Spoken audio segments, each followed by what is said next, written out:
This is Beyond with Heather Tesch, where we examine near-death experiences and life itself, hopefully making this life a little better. Hello, everyone. Thank you so much for joining us. And once again, Kimberly Clark Sharp, thank you so much for being here.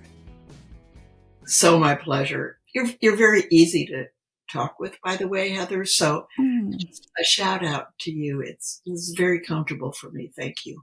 Oh, well, thank you so much. And I would echo that back to you. It really is wonderful talking to you. You shared your near-death experience and a lot of other interesting things, and that is in part 1. So I'll have the link to that in the description, but stick around anyway for those of you listening, because I've got a lot of what I think are great questions for Kimberly. And Kimberly, one of the things that people love to hear about is just the love that people felt. Can you describe that just a little bit more in terms of what you experienced during your near-death experience? If I have words, the love was in that light that enveloped me at a point that I was in a gray area, like gray fog. And when the light burst underneath me, really like with such power, if the earth had exploded, maybe it would be at that level. But to define the love, the love was personal. But yet I knew it wasn't just me, even though my ego to this day wants to say, oh, God loves me most. I felt that way. But I also know that that love is available to everybody. It's unconditional. And it penetrated every fiber of my being and allowed me to carry it forward.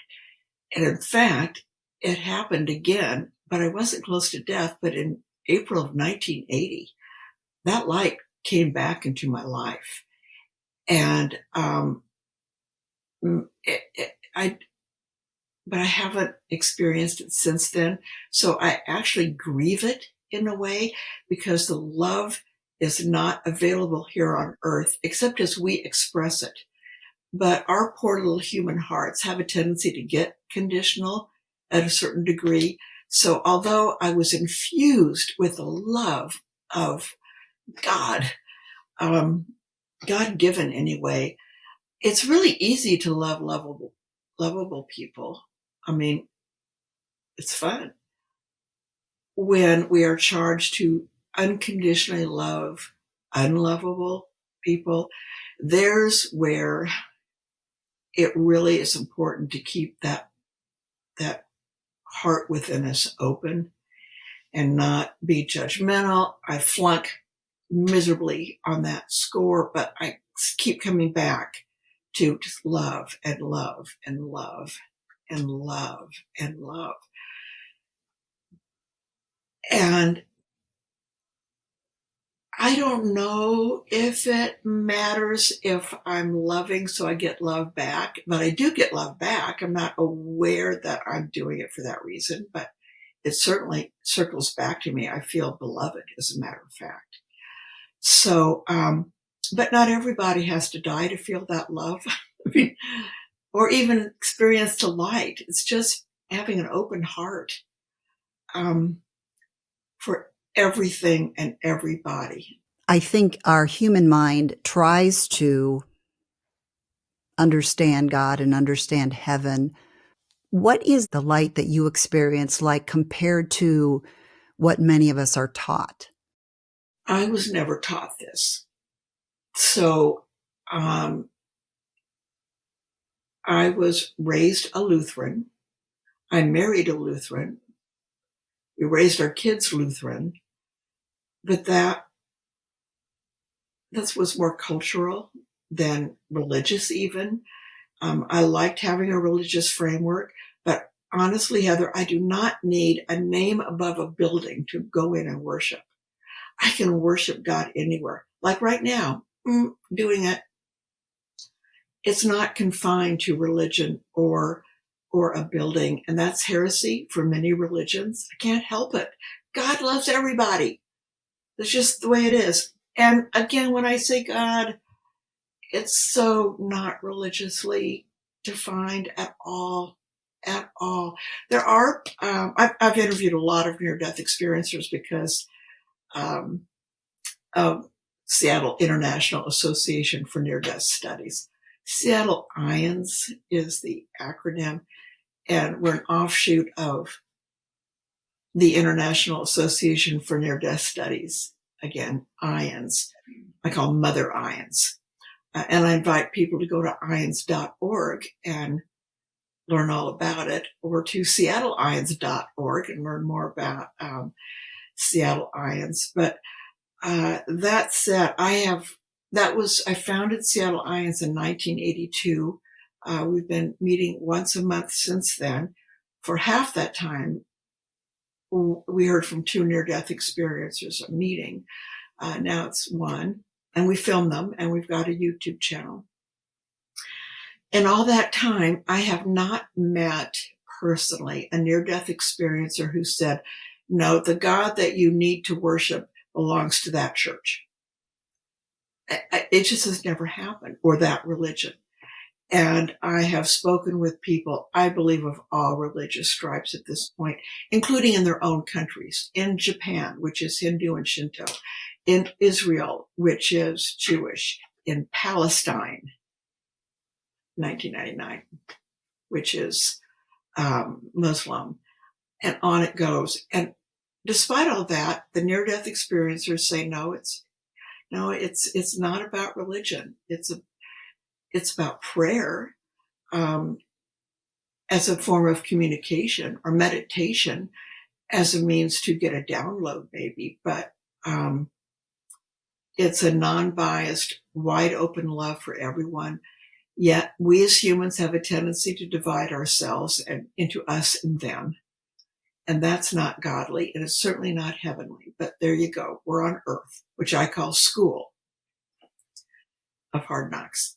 There are so many things that near-death experiencers talk about that are really hard to imagine if you haven't had a near-death experience. And one of the things that you just mentioned, and a lot of near-death experiencers talk about, is eternity. You said the light seemed to go on for eternity, but what does that look like? That is so impossible for me to imagine. Ditto. I can't imagine that if I hadn't seen it. My understanding was that we are eternal, that we are selves, that this form we take, another near-death experiencer in Seattle IANS calls us meat puppets. So this is our meat puppetry here. Very important that we are kind and loving and productive and take care of ourselves on earth.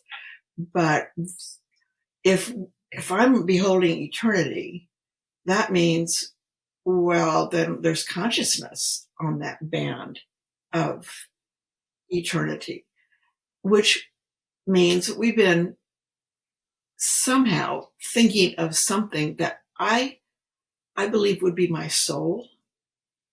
And I'm not a theologian, nor am I an expert in the field of consciousness, but nonetheless, my soul knows somehow that although our skin is temporary and our relationships are temporary, at least for now, when our bodies die, that it's not the end of us. I don't know what form that takes. My sense is that it takes countless forms, countless. But I didn't go through that window into my grass heaven, so I can't tell you any more than any near-death experiencer can, because we've all come back. You also said that you witnessed the light doubling back on itself, which created dimensions. Is that something you can help us visualize? No.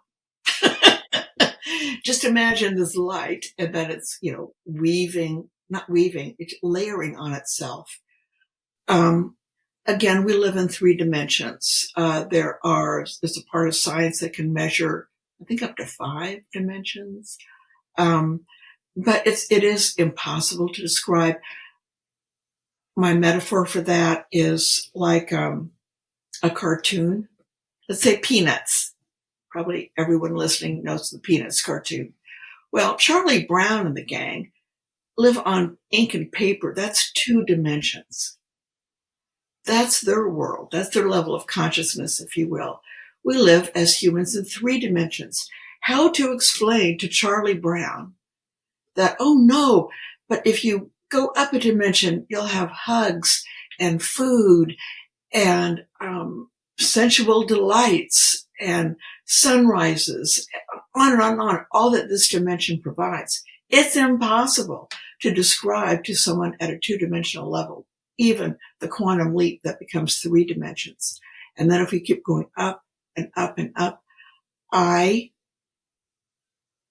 just know what I saw. But there are more dimensions available, maybe not in human form, but are available probably when we do shake off the human form and become that eternal being that I believe we are. And then we get it all. But I'm still confined to my age, my location, my education, my vocabulary, which is so limiting. It's ridiculous. So I'm sorry I'm not really helpful, but that's the best I can do in describing what I saw. No, it's all very helpful. It's just hard to describe so much of this.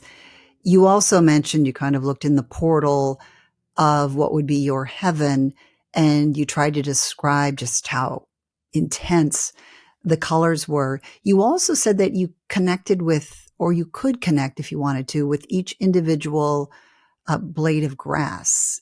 Can you explain that a little bit more to us? Yeah, and it's consciousness. There's that word again, which I think is being overused lately, but it's a word. I'm going to use it.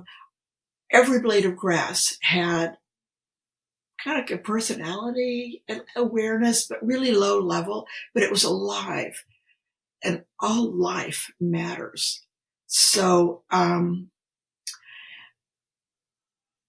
when anything dies, including grass on earth or a tree, I can kind of get it. But that's energy, and the energy is transformed. We're energy. We transform in ways that, I have to get back to you on. But it comes down to energy and love. That love is also energy on steroids, but it's still energy.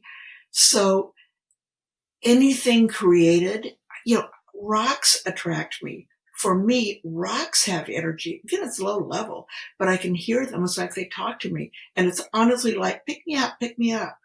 And I know. And then I take them home and love them. So again, a lack of words. I'm sorry, Heather, but it's just all levels of awareness, and the grass included. It's just that in my heaven, the grass had more awareness than my backyard. I have trouble just describing everyday human words, so you're doing fabulous. One thing too, Kimberly, is after you had this experience, it kind of opened up a new world to you, and suddenly you could see things that other people couldn't see, whether that was a deceased person or an angel or even dark entities. So let's start with angels. Are there experiences that you could share that you've had personally with an angel? Oh, yes. Here's where my professional credibility starts to get wobbly, but my authenticity comes through, I hope. Yeah, and I'm not the only person who's had a near-death experience or another kind of spiritually transformative experience who then begins to see what I call invisibilities. And I don't want to label invisibilities. Again, stuck to those darn words, which aren't adequate. So when I say angel, I don't know. I didn't get a business card from any angel I've ever seen saying hello. I am an angel. In fact, I didn't even get attention. I have seen with my eyes many angels. I worked on a trauma center, Harborview Medical Center in Seattle, Washington for a little over 10 years on coronary care and intensive care. Lots of things to see in the way of angelic beings, lots. Also, some recently deceased people. But I've seen angels around music. My favorite angel story is a weird one, and I'm happy to tell it. So I have this glass of water, hydration. But for me, looking at angels like looking at this glass of water. The way I have seen angels is I can see shape. Excuse me, I'm hitting my microphone now. I can see the shape, but also within. So this would be the angel, but yet there's stuff moving on inside a lot that is like a vibration almost, but yet, but not. Back to words. I'm going to tell two angel stories if you don't mind. They're both personal.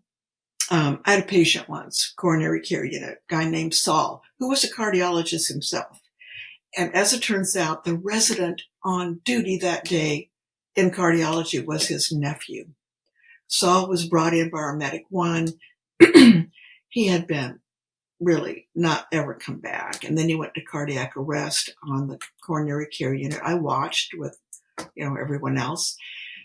Zapped and zapped and zapped. And this nephew was working so hard to bring back his uncle. And there was not a there, but no one wanted to interrupt him. And then I was distracted by something over my shoulder. And as if, Harborview's a mammoth building, but as if I could see through all of the floors of the hospital and beyond, I saw like a wedge of geese, but a wedge of angels coming. And they were in V shape. And they were coming down through everything. They had a look of purpose on their face. And like every angel, ignored me completely. I've only gotten an angel's attention once. Anyway, these angels flew down. I could see them. They got to Saul's body and lifted his body up. And there was his spiritual body, which at that point was in human form still, but I could see through it. And then the social worker, yours truly, went to the resident and said, he's gone. We need to stop. And he did stop. But that always has brought me comfort because I've lost loved ones to death now. And I like the idea of, a flying wedge of angels coming down. Swing low, sweet chariot. I love that I had that experience. I love all the angel stories that I've had and that others have had. But my favorite story is an idiotic one, to be honest. Again, no angel paid me any attention. Nothing back. So I'm looking at an angel on occasion with and by the way, I can't move. When I say see an angel, it's not like, oh yeah, I see angels. It stops everything. I cannot do anything but be shocked because there's what we call an angel. And, but my favorite story, thanks for letting me talk, had to do with leaving Harborview and going to my home, which required southbound on Interstate 5 in rush hour. And I got onto southbound Interstate 5 and all I saw were brake lights in all lanes as far as the eyes could see. So we weren't going to be getting home soon. Then I was in the right-hand lane. In the lane next to me to the left, I could hear horn honking and a lot of swearing. And it turned out this guy in a 2-seater sports car next to me was thinking that he was going to honk his horn and swear at the window at everybody, that would move his lane of traffic. It wasn't. We might even call this a bit of road rage now, but that term didn't exist. But he was really laying on it. And he was really laying on the foul language. So finally I thought, I was going to turn to him and give him the stink eye. But I turned. It was in this direction because I'm behind the wheel of my car. And there was an angel in the front seat. The angels I see are humongous, Heather. They're huge, much bigger than humans.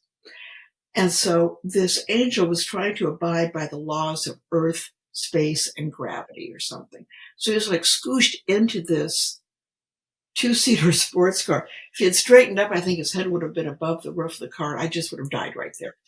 But he was scooshed down. So here's me looking at this angel on I-5, like, which is what I do. And here's the angel doing what the angels have always done in my experience. Nothing, just looking straight ahead. So I'm doing, and it's doing nothing.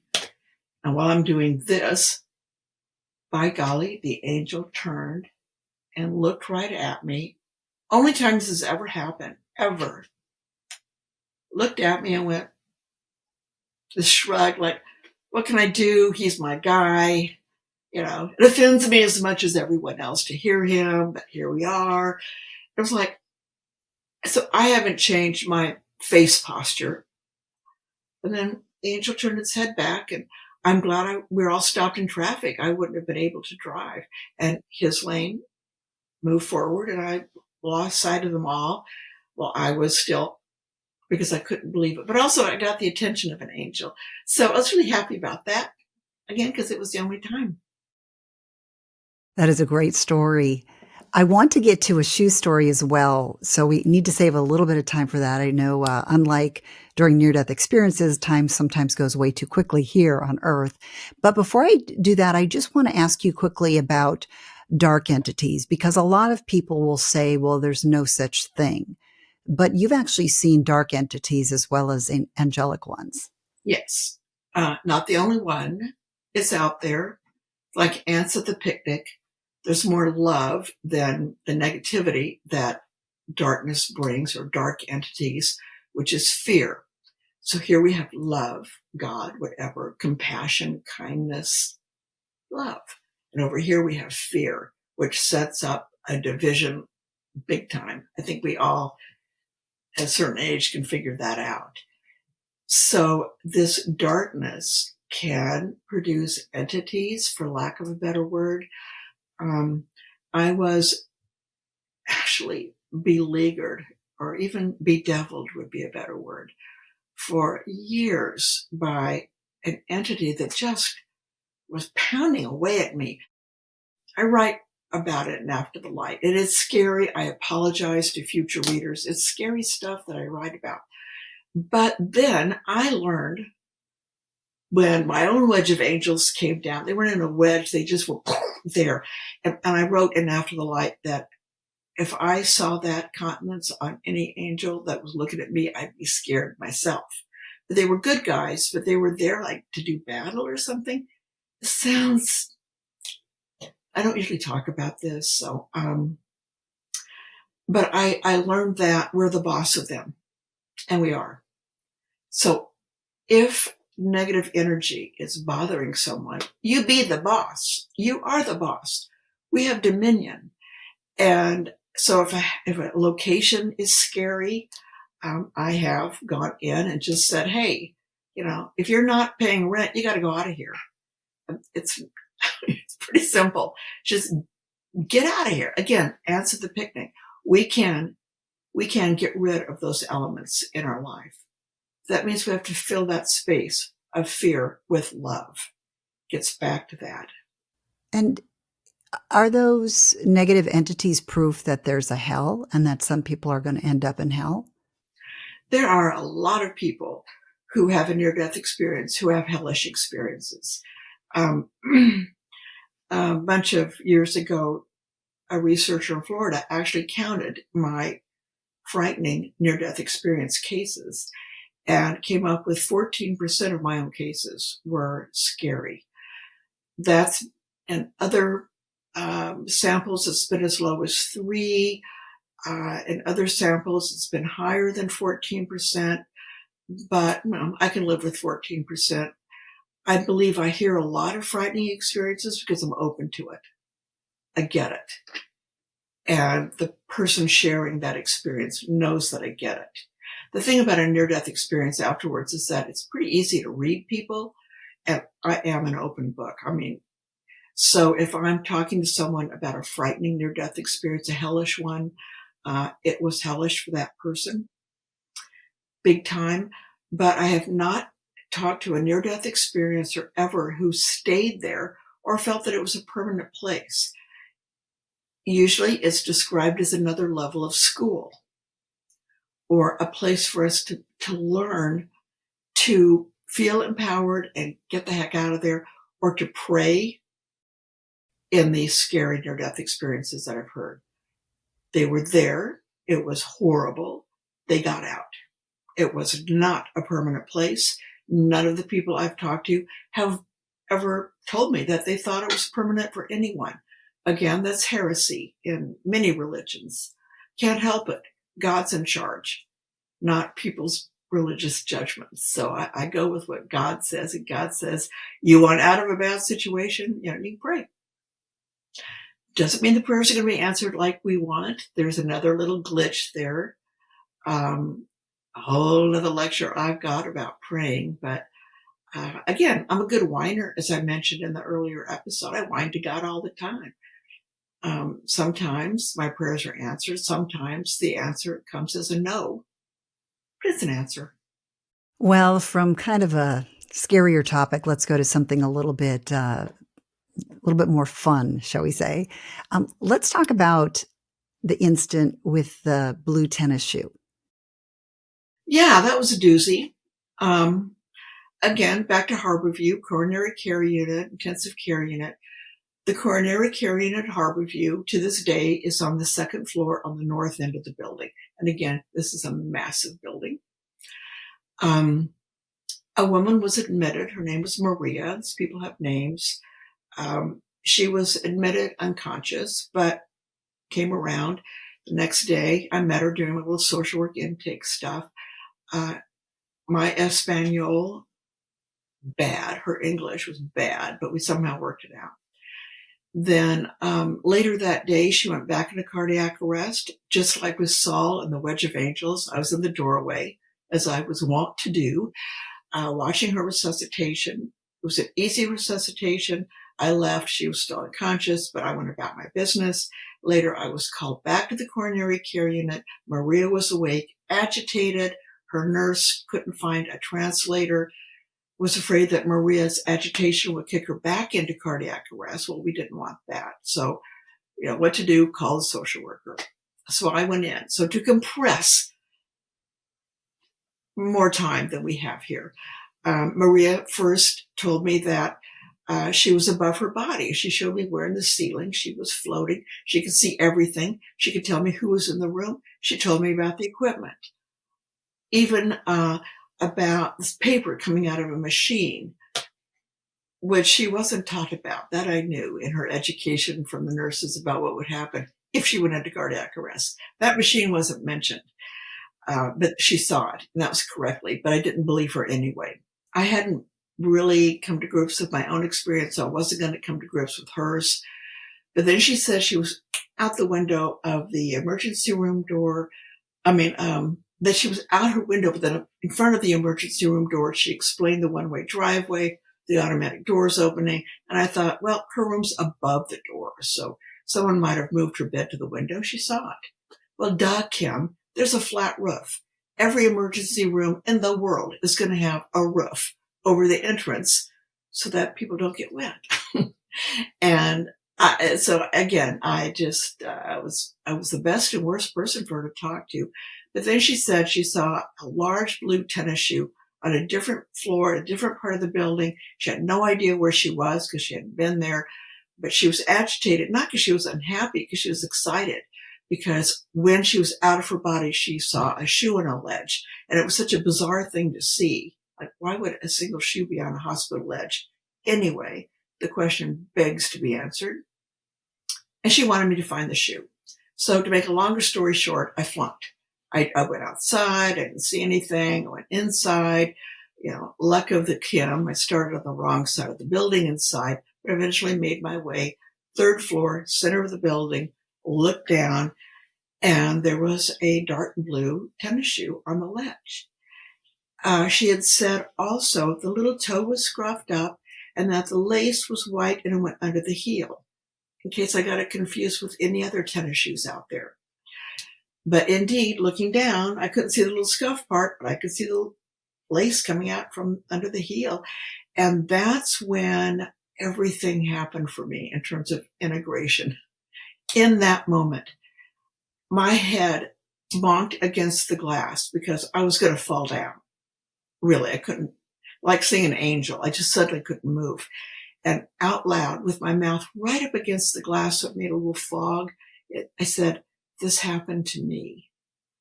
And it all came together. It's like, wait a minute. Maria isn't crazy. I've already done my workup. Then maybe I'm not crazy. Maybe there's more of us, whatever that us was. I've been looking for an academic gig anyway, and this was it. So I began to interview people. But before then, though, I took the shoe back to Maria. Back then, people were hospitalized until they were well enough to go home. Shocking in today's medical experience. But Yes. Maria was on the coronary care unit for 3 weeks. That shoe sat there like the Shroud of Turin. How that shoe became known was through the nursing staff. And it spread to other hospitals. And the word was out. This was concrete, well witnessed, because it was, again, University of Washington medical setting, Harborview is. And so you don't get like a doctor, a nurse, and a respiratory therapist. You get the thundering herd. So lots of people saw the shoe. And then when she discharged, she gave me the shoe. I've often said I have the shoe. It's in our garage. And if anyone wants to find it, have at it. I'm not cleaning the garage. And, but it's still a powerful story. Can I tell one more story? Absolutely. On the intensive care unit, there was a woman who died. And she had only one person in her family, and that was her 16-year-old son, alone out in the waiting room. And the physician in charge and I had to go out and tell this teenage boy that his mom had died, they only had each other. She was a single mom. It was awful. As opposed to the coronary care unit, which were large rooms with doors, the intensive care unit has curtains that go around the bed. And he said, I don't want to see my mom, but could I talk to her? And I said, you betcha. So I went in, and the nurses, in case he changed his mind about seeing his mom, they tied her up, pulled the curtain around.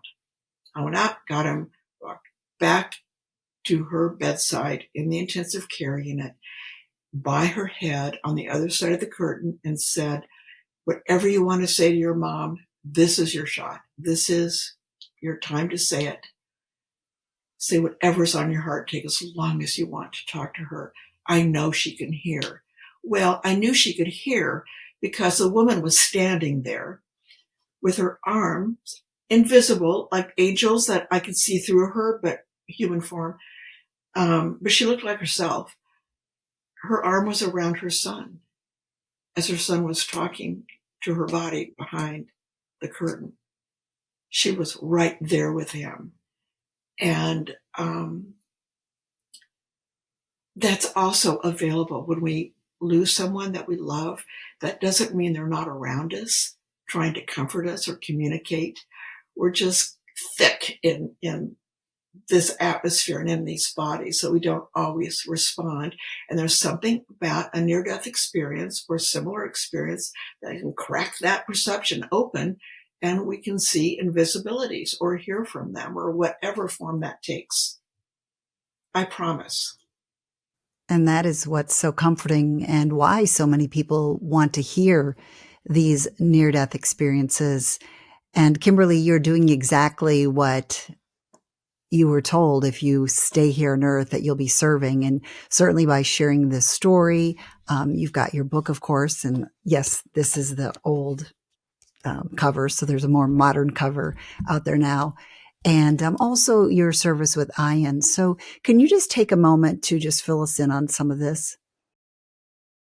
Well, I was sent back to serve. I grew up comfortably. My dad was senior partner in the law firm that to this day represents every tobacco company in the United States and Canada. So I didn't need to be of service. I received service. But when I came back, I needed to serve, but I didn't know what that meant. Absolutely everything in my life, Heather, has been like living on the automatic door opener at the grocery store. Everything I've needed to do to provide the service that I was sent back to do, my purpose, if you will, has been available. I've never applied for a job. I've always been asked to apply. I didn't apply to graduate school. I was asked to apply. I got money that covered my tuition through the oddest grants and stuff that I didn't pay a dime. And it also led to me being put on the intensive care unit and coronary care unit at Harborview. That was the end of that year. And then I was really launched. Now I'm working in a place where people are dying. A trauma center is busy. So I could be of service to people that were afraid to die or who had been resuscitated, come back and had a near-death experience. I was there writing all those down. You betcha. That was really great. And then after that, I founded the Department of Social Work at the world's first bone marrow transplant center. At that time, it was mainly kids. Again, a chance to be of service. Founded Seattle Ions, way big to be of service.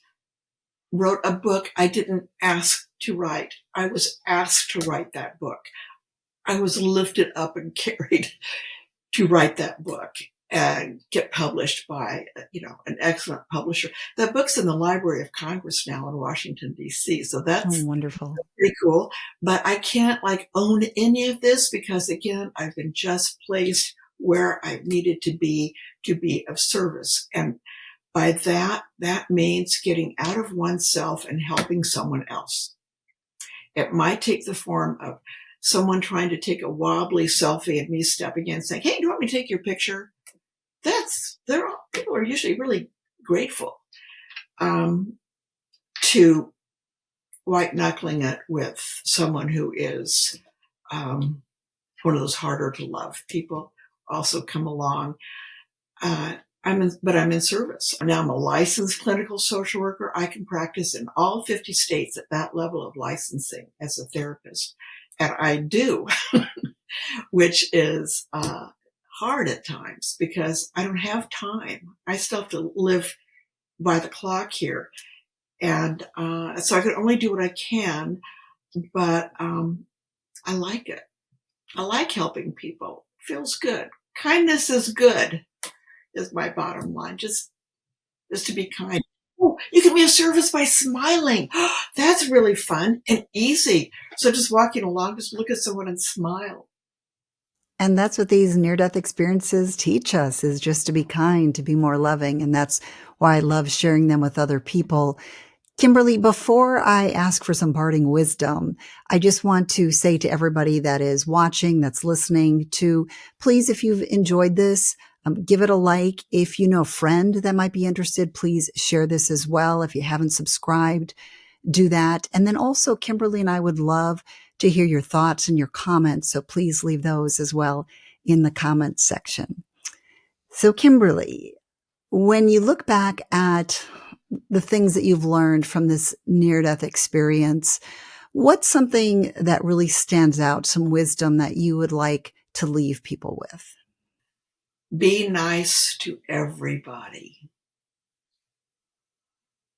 I have other pearls of wisdom, but that's the one that probably is really important because that includes service, that includes love, that includes generosity, that does not include ego.